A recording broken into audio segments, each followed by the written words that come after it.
One of the happiest discoveries in the new adventure movie Indiana Jones and the Temple of Doom is an 11-year-old Vietnamese boy called Quan, or just plain Key.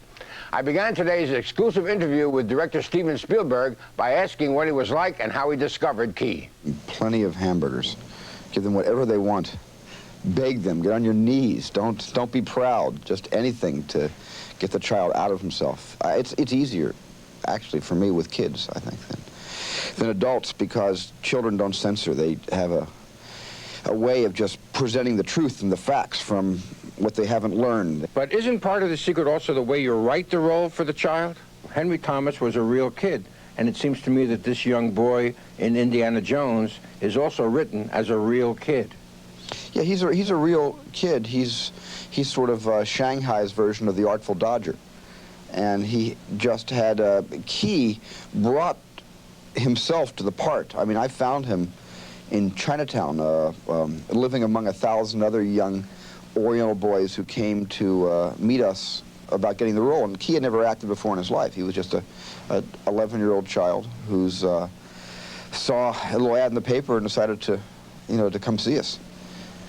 And when he showed up, there was something just about him that was, I mean, he elbowed his way to the front of the line, and he wanted to be Polaroided first, and he wanted to be videotaped first, and he wanted to meet me first, and he kind of bullied his way forward.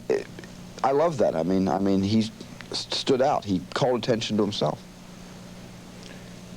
But that did not turn you off. Well, you can't be turned off by Key. I mean, Key is just... he's just an explosive child. I've never really met anybody his age quite like him. And especially from his background, being Vietnamese, being one of the boat people, having been in jail for a number of months in Ho Chi Minh City, and then stealing passage on a ship to China and then eventually to San Francisco. He has an amazing story himself, which I'm not qualified to speak about. He should tell the story himself someday.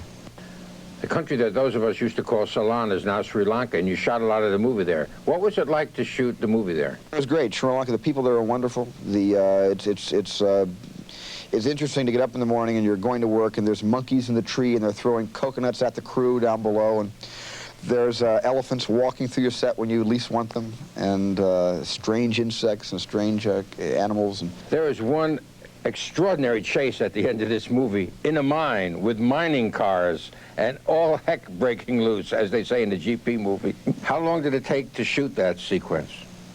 It took forever. It took as long as it took a long time. I just remember going in there every day and with the smoke and with the torches and with the track.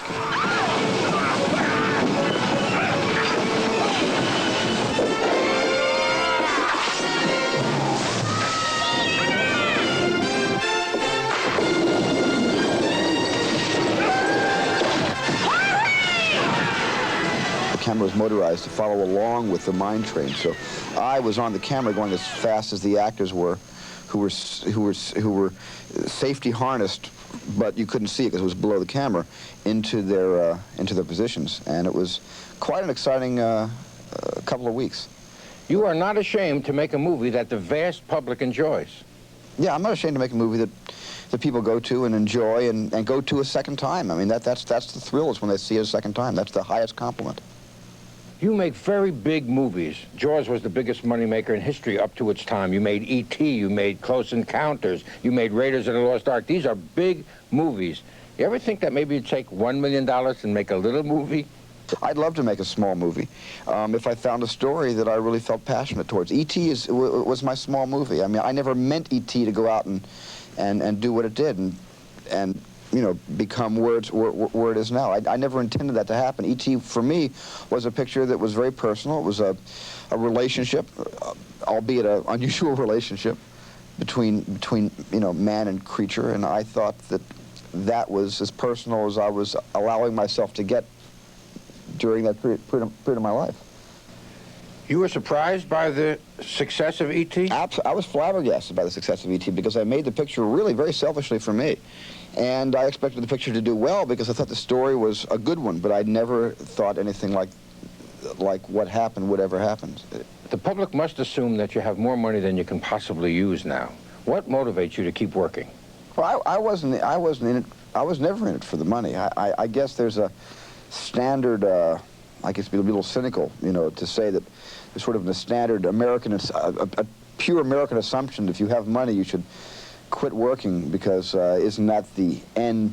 You know, isn't that the means and the end all wrapped into one? And I've always felt that, and believed in my heart, or I wouldn't be still making movies, that movie making is what it's all about.